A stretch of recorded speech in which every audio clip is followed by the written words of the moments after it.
الحمد لله رب العالمين والصلاة والسلام على سيد الأنبياء والمرسلين أما بعد أعوذ بالله من الشيطان الرجيم بسم الله الرحمن الرحيم إنما يخشى الله من عباده العلماء صدق الله العظيم وقال رسول الله صلى الله عليه وسلم إن العلماء ورثة الأنبياء إن الأنبياء لم يورثوا دينارا ولا درهما إنما ورثوا العلم فمن أخذ به أخذ بحظ وافر۔ حضرات محترم، آج رمضان المبارک 1447 ہجری کی 2 تاریخ ہے۔ یہ مقدس مہینہ جب شروع ہوتا ہے تو ہماری اپنی ذات کے لیے بہت سی برکتوں کا، رحمتوں کا اور نوازشات کا سایہ لے کر کے آتا ہے، باد بہاری لے کر کے آتا ہے۔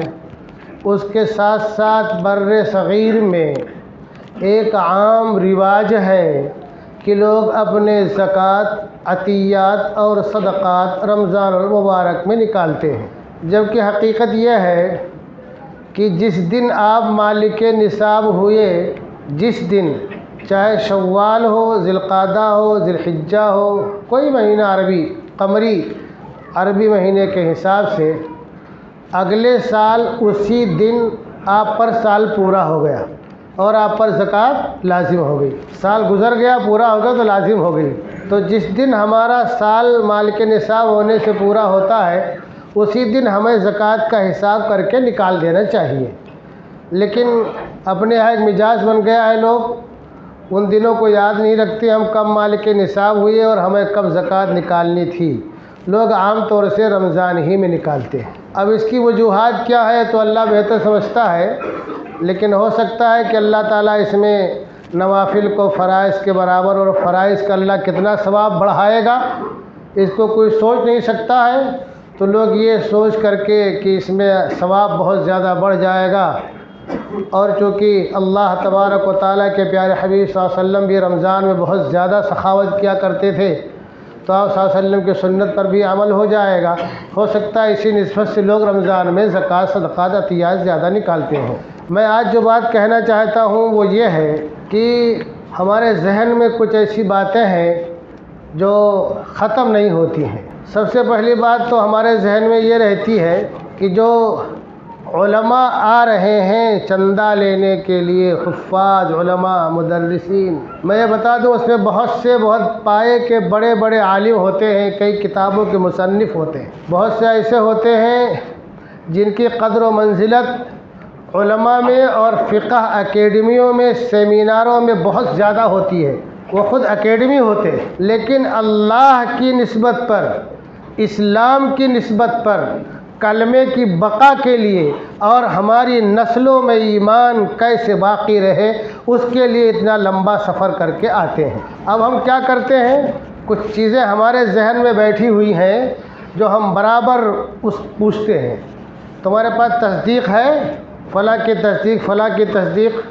اور بعض لوگ ہوتے ہیں جو اپنے خاص علاقے کے خاص علماء کی تصدیق مانگتے ہیں، اور اس کے ساتھ ساتھ ہم یہ بھی پوچھتے ہیں تمہارے یہاں کھانے والے بچے کتنے ہیں؟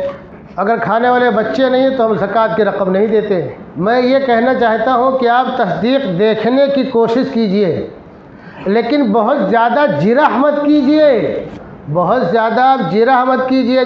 جو لوگ تصدیق ایشو کرتے ہیں، کتنی بڑی بڑی آفسوں میں بیٹھے ہوں، سب سے پہلے تو ان کی تصدیق ہونی چاہیے کہ وہ تصدیق دینے کے لائق ہے کہ نہیں ہے۔ علماء کو لائن لگوا کے رکھتے ہیں۔ گزشتہ سال ایک عالم کا انتقال ہو گیا تصدیق لینے کی چکر میں، ایک بڑے شہر کا واقعہ ہے۔ گرمی، دھوپ، بار بار آفس کے چکر لگانا۔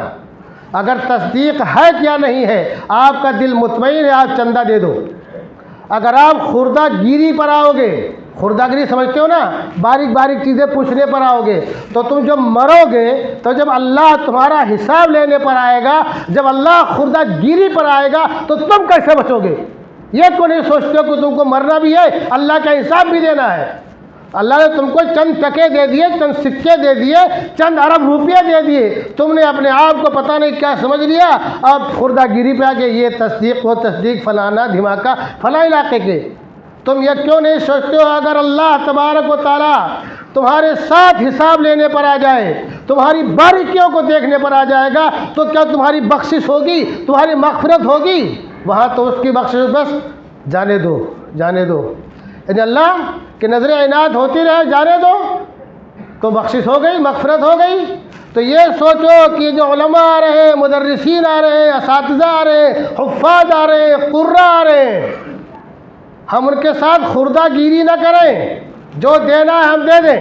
اور یہ بھی بتا دوں میں، یہ بھی سن لو، بہت سے لوگوں کے ذہن میں کہ یار پتہ نہیں کہ مدرسہ تھا کہ نہیں تھا، کیلے جا کے خود ہی کھا جائیں گے۔ یاد رکھو اس بات کو، ارے بھائی یہ کون لوگ ہیں؟ تم نے نہیں دیکھا ہے؟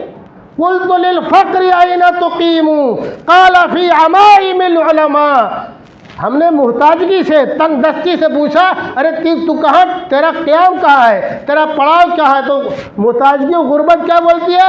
علماء کی پگڑیوں میں۔ یہ جتنے آتے ہیں کوئی اس میں مالدار نہیں ہوتا ہے، جو مالدار ہوگا وہ جو مالدار ہوگا یقیناً تو وہ غلط حرکت نہیں کرے گا، الٹی سیدھی بات نہیں کرے گا، وہ اس طرح کے چندے نہیں وصولے گا، اور جو غریب ہوگا، محتاج ہوگا، وہی ایسا کرے گا۔ آپ نے زکوٰۃ کی تو آپ کی زکوٰۃ ادا ہو گئی، بہت زیادہ خوردہ گیری مت کرو۔ اگر وہ خلیے سے مسلمان لگتا ہے، دیندار لگتا ہے، مولانا لگتا ہے، تو یہ سمجھو کہ وہ محتاج ہی ہوگا، وہ غریب ہی ہوگا۔ آپ نے دے دیا، آپ کی زکوٰۃ ادا ہوگی۔ بہت زیادہ چھان بین پھٹک میں مت پڑو۔ یہ علماء ہیں جو دین کی خدمت کے لیے اتنا لمبا سفر کر کے آتے ہیں۔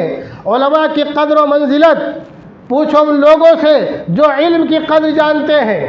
حضرت عبداللہ بن مسعود رضی اللہ تعالیٰ عنہ علماء اور طلباء سے خطاب کرتے ہوئے ایک بہت ہی اہم جملہ کہا کہ علیکم بالعلم قبل ان یرفع، کہ تمہیں علم حاصل کرنا لازم ہے علم کے اٹھ جانے سے پہلے، وَرَفْعُهُ مَوْتُ رُوَاتِهِ، اور علم کا اٹھنا کیا ہے؟ عالموں کا اٹھ جانا۔ فَوَالَّذِي نَفْسِي بِيَدِهِ، تو قسم ہے اس ذات کی جس کے قبضے قدرت میں میری جان ہے، لَيَوْدَنَّ رِجَالٌ قُتِلُوا فِي سَبِيلِ اللَّهِ شُهَدَاء، جو لوگ اللہ کی راہ میں جہاد کرتے ہوئے شہید ہو گئے، وہ آرزو کریں گے أَن يَبْعَثَهُمُ اللَّهُ عُلَمَاء، کہ اللہ انہیں عالم بنا کر کے اٹھائے، اللہ انہیں یعنی شہداء رش کریں گے علماء پر۔ یہ علماء کا مقام ہے، کیوں؟ لما یرون من کرامتہم، کہ اللہ کے علماء کا جو اکرام ہوگا، جو اعزاز ہوگا، اس کو دیکھ کر کے۔ شہداء کا مقام مرتبہ کتنا بلند ہے، اس کے باوجود وہ رش کریں گے علماء کے مقام پر، مرتبے پر۔ تو آپ میں خالی یہ کہنا چاہتا ہوں کہ علماء کی قدر کرو، ان کا اکرام کرو، جو تمہارے دروازے پر آئے۔ اگر تمہارے پاس نہیں ہے تو بول دو بھائی نہیں ہے، اچھے سے جواب دے دو، حسن و خوبی سے جواب دے دو۔ وہاں تو کار کرنا، لان تان کرنا، جواب سوال کرنا، یہ اچھی بات نہیں ہے۔ یہ ان کا احسان ہے کہ تمہارے دروازے پر چندہ لینے کے لیے آتے ہیں، ورنہ ضروری کیا تھا کہ تم وہاں پہنچ کر کے چندہ دے کر کے آتے۔ تمہاری ذمہ داری تھی کہ زکوٰۃ تمہارے بدن کا پھوڑا پھنسی ہے، تمہارے زکوٰۃ کا کینسر ہے، تو اپنے مواد کو نکالو اور تھیلے میں بھرو، اور جہاں اس کو ڈالنا وہاں جا کر کے ڈال کے رہو، تمہاری ذمہ داری تھی۔ یہ تو علماء دین کی خدمت کو دیکھتے ہوئے اور اپنے نسلوں میں ایمان کی بقا کو دیکھتے ہوئے اتنا لمبا سفر کر کے تمہارے یہاں آتے ہیں چندہ لینے کے لیے۔ تمہارا احسان نہیں ہے، احسان علماء کا ہے جو تمہارے یہاں آ رہے ہیں چندہ لینے کے لیے، تم ان کو چندہ دو۔ اور دوسری چیز، ہمارے کیا سوچتے لوگ، بچے کھانے والے ہیں کہ نہیں ہیں؟ اگر بچے کھانے والے نہیں ہیں تو لوگ زکوٰۃ کی رقم نہیں دیتے ہیں۔ یہ دھیان رکھو، وہ بڑے ادارے جہاں ہزاروں کی تعداد میں طلباء ہوتے ہیں، بچے ہوتے ہیں، ان کے ہاں تو چندہ ایسے ہی ہو جائے گا، پہنچ جائے گا۔ لیکن یاد رکھو اس بات کو، بر صغیر میں خاص طور پر آپ کے وطن عزیز میں ادھر چند سالوں سے جو ماحول بن رہا ہے، جو حالات بن رہے ہیں، اگر گاؤں دیہات میں مکاتب نہیں ہوں گے، چھوٹے چھوٹے مدارس نہیں ہوں گے، تو آئندہ 25, 30, 40 اور 100 سال کے اندر تم ڈھونڈو گے کہ مسلمان کہاں ہے۔ یہ مکاتب باقی رہیں گے تو لوگوں کو کلمہ آئے گا، یہ مکاتب باقی رہیں گے تو لوگوں کو قرآن کی تلاوت آئے گی، لوگوں کو اذان دینا آئے گا۔ تو ہم کیا کرتے ہیں؟ بچے نہیں ہیں تو زکوٰۃ نہیں دیتے ہیں۔ بھائی ٹھیک ہے، آپ کا دل مطمئن نہیں ہے کہ بچے نہیں ہیں تو زکوٰۃ کی رقم نہیں لگے گی، ارے تو آپ عطیہ دو نا بھائی، امداد کی رقم دو، ہدیہ کی رقم دو، صدقہ نافلہ دو، تاکہ گاؤں دیہات میں وہ مکاتب جہاں کے لوگ مزدور پیشہ ہیں، ہم یہاں بیٹھ کر کے گاؤں دیہات کا تصور نہیں کر سکتے ہیں، ہم یہاں بیٹھ کر کے گاؤں دیہات کی غربت کا اندازہ نہیں لگا سکتے ہیں، ہم یہاں بیٹھ کر کے گاؤں دیہات میں کی پریشانی کا اندازہ نہیں لگا سکتے۔ بعض گھروں میں ایسا ہوتا ہے کہ پورے گھر والوں کو وہ ٹھنڈک میں اوڑھنے کے لیے ایک ہی رضائی ہوتی ہے، بلکہ رضائی نہیں ہوتی بلکہ وہی پھٹا پرانا کمبل یا جو کچھ مل گیا گزری پھٹی ہوتی ہے۔ اور بعض گھروں میں ایسا ہوتا ہے نیچے بچھانے کے لیے کچھ نہیں ہوتا ہے، کیسے گرمی حاصل کریں؟ ادھر ادھر سے گھاس پھوس لا کے بچھاتے اس پہ آرام کرتے ہیں۔ بہت سے لوگوں کے علاقوں میں ایسا ہوتا ہے کہ ان کے گھروں کی دیواریں مٹی کی بھی نہیں ہوتی ہیں، مٹی کی بھی نہیں ہوتی ہیں، میں آنکھوں دیکھا حال بتا رہا ہوں، ان کی گھروں کی دیواریں ٹٹروں کی ہوتی ہیں، اور اس میں وہ لوگ مٹی اٹی پوت دیتے ہیں اور کچھ لا کے تاکہ ہوا اندر نہ آئے ٹھنڈک سے بچنے کے لیے۔ بعض علاقوں میں ایسا ہوتا ہے کہ بیٹیاں بھی مزدوری کرتی ہیں غیروں کے کھیتوں میں، بہویں بھی مزدوری کرتی ہیں غیروں کے کھیتوں میں، بیویاں بھی مزدوری کرتی ہیں غیروں کے کھیتوں میں، ان کی عزت اور ناموس اللہ تعالیٰ اس کی حفاظت فرمائے، بڑا مسئلہ ہوتا ہے۔ اب بتاؤ وہ لوگ مکتب چلا سکتے ہیں، اس کے اخراجات پورا کر سکتے ہیں، مدرسین کی تنخواہ دے سکتے ہیں؟ علماء عرب نے اور بہت سے لوگوں کی رائے یہ ہے کہ فی سبیل اللہ جو مصرف ہے، جہاں بھی دین کا کام ہو رہا ہے، جہاں بھی دین کا کام ہو رہا ہے وہاں زکوٰۃ کی رقم دی جا سکتی ہے، جہاں بھی دین کا کام ہو رہا ہے وہاں زکوٰۃ کی رقم دی جا سکتی ہے۔ اب بتاؤ تمہارے وطن عزیز میں جن علاقوں میں لوگوں کو رہنے کے لیے چھت میسر نہیں ہے، پہننے کے لیے چپل میسر نہیں ہے، جن کی بہو بیٹیوں کو سر ڈھانکنے کے لیے دوپٹہ میسر نہیں ہے، کیا ان علاقوں میں اسلام کی بقا کے لیے، نسلوں کے ایمان کی حفاظت کے لیے، آنے والی نسلوں کو کلمے پر باقی رکھنے کے لیے کیا وہاں مکاتب چلانے کی ضرورت نہیں ہے؟ جب وہاں مکاتب چلانے کی ضرورت ہے تو ان مکاتب میں زکوٰۃ کی رقم لگے گی، آپ بے جھجک وہاں زکوٰۃ کی رقم دیجئے۔ آپ زیادہ کھود پورے میں مت پڑیے کہ بچے ہیں کہ نہیں ہیں، اور اپنے اپنے علاقے میں جب آپ جائیے تو سروے کیجئے، وہ چھوٹے گاؤں، وہ پروا اور وہ علاقہ جو غیروں کے بیچ میں 2-4 گھر آباد ہیں، ان کے بچوں کے دین سیکھنے کا کیا سسٹم ہے، دین سیکھنے کا کیا سسٹم ہے، مکتب ہے کہ نہیں ہے، کوئی حافظ عالم آتا جاتا ہے کہ نہیں ہے؟ اگر کوئی نہ ہو تو اللہ نے آپ کو نوازا ہے، آپ ایک مدرس جو ہے متعین کر دو، اور جگہ نہ ہو تو ایک روم کی جگہ خرید کے وہاں بنوا دو، اور تنخواہ اپنی جیب سے، تو اللہ نے آپ کو نوازا ہے۔ آنکھ بند ہونے کے بعد آپ کو معلوم پڑے گا کہ آپ نے کیا اچھا کیا تھا۔ اگر آپ نے ایسا کوئی مکتب قائم کر دیا تو جب تک دنیا قائم رہے گی، جب تک وہ مکتب قائم رہے گا، جب تک وہاں پڑھنے والے نسلیں باقی رہیں گی، اس وقت تک انشاءاللہ آپ کو ثواب ملتا رہے گا۔ اب ایسے علاقوں کو سروے کیجئے، جائیے اور مکتب قائم کیجئے، ایک مدرس سے اس کی تنخواہ دیجئے۔ تنخواہ کتنی دیتے ہیں ہم لوگ علماء کو، حفاظ کو؟ تنخواہ کتنی دیتے ہیں؟ خود غور کرو، کتنی تنخواہ دیتے ہو؟ بہت بڑھ چڑھ کے جو تنخواہ دی جاتی ہے، بمبئی جیسے شہر کی بات کر رہا ہوں میں، 20,000 سے آگے تنخواہ نہیں ہوتی ہے۔ 20,000 میں آپ لوگوں کا ناشتہ نہیں ہوتا ہوگا، ایک ہفتے کا، مہینے کا جانے دو، تو تنخواہ کتنی دینی ہے؟ 20,000 دینی ہے، مشکل سے بہت زیادہ دیا تو آپ کے لیے 20,000 کیا ہے؟ آپ یہ سمجھو کہ آپ کے بچوں نے ایک ہفتہ مڈر گشتی نہیں کی، یا ایک کسی دن شاپنگ پہ نہیں گئے ایک مہینے میں، تو تنخواہ بھی ہو جائے گی، اور ایسے غریب علاقوں میں مکتب کا انتظام بھی ہو جائے گا، اور نسلیں پڑھنے والی بن جائیں گی، دیندار بن جائیں گی۔ تو جو علماء آتے ہیں ان کی قدر کیجئے۔ اللہ نے کیا کہا؟ سورہ فاطر آیت نمبر 28، سورت نمبر 35 اور پارہ نمبر 22، انما یخشی اللہ من عبادہ العلماء، کہ علماء جو ہے اللہ سے ڈرنے والے ہوتے، اللہ سے ڈرنے والے ہوتے ہیں۔ اور اللہ کے پیارے حبیب نے کتنے اچھے انداز میں اس کی تفسیر بیان کر دی۔ یہ ترمذی شریف کی روایت ہے، ان العلماء ورثۃ الانبیاء، کہ علماء جو ہیں یہ انبیاء کے وارث ہیں، علماء جو ہیں یہ انبیاء کے وارث ہیں۔ کیوں؟ ان الانبیاء لم یورثوا دینارا ولا درہما، کہ انبیاء جو ہے دینار اور درہم کا وارث نہیں بناتے ہیں۔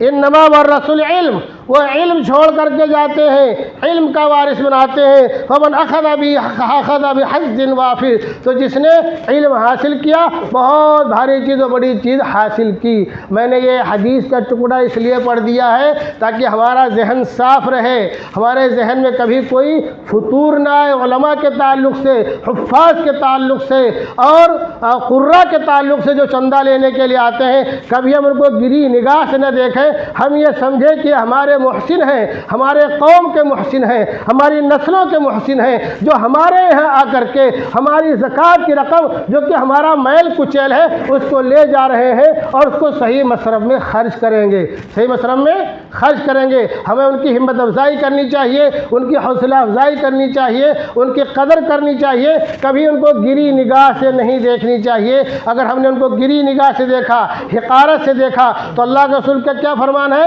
کہ علماء انبیاء کے وارث ہیں۔ پھر آپ سوچو کہ آپ کس کو گری نگاہ سے دیکھ رہے ہو، کس کو حقارت کی نگاہ سے دیکھ رہے ہو۔ اور میں عرض کر دوں، جن علاقوں میں، جن خطوں میں یہ مدارس نہیں تھے، یہ مکاتب کا جال نہیں تھا، وہاں جب مسلمانوں کو تخت و تاج سے بے دخل کیا گیا تو پتہ یہ چلا کہ تھوڑے ہی سالوں میں، 25-50 سال میں نہیں، 2-4-10 سال کے اندر کوئی اذان دینے والا نہیں ملتا تھا۔ کن علاقوں میں؟ جہاں یہ مکاتب نہیں تھے، جہاں یہ مدارس نہیں تھے۔ اور آپ کے وطن عزیز میں تمہاری تاریخ بہت عظیم تاریخ ہے، 800 سال، 900 سال، 1000 سال جو بھی رہی ہو، لیکن یہ مکاتب تھے، یہ مدارس تھے۔ مدارس کو لوگوں نے صفحہ ہستی سے مٹانے کی کوشش کی۔ دلی میں 1000 مدرسے تھے، سب کو بلڈوز کر دیا، تمہارا تخت و تاج چھن گیا، تمہاری حکومت حکمرانی چلی گئی۔ لیکن بتاؤ، یہاں اسلام باقی ہے، مسلمان باقی ہیں، اور انشاءاللہ انہی مکاتب اور مدارس کے طفیل تا صبح قیامت باقی رہیں گے۔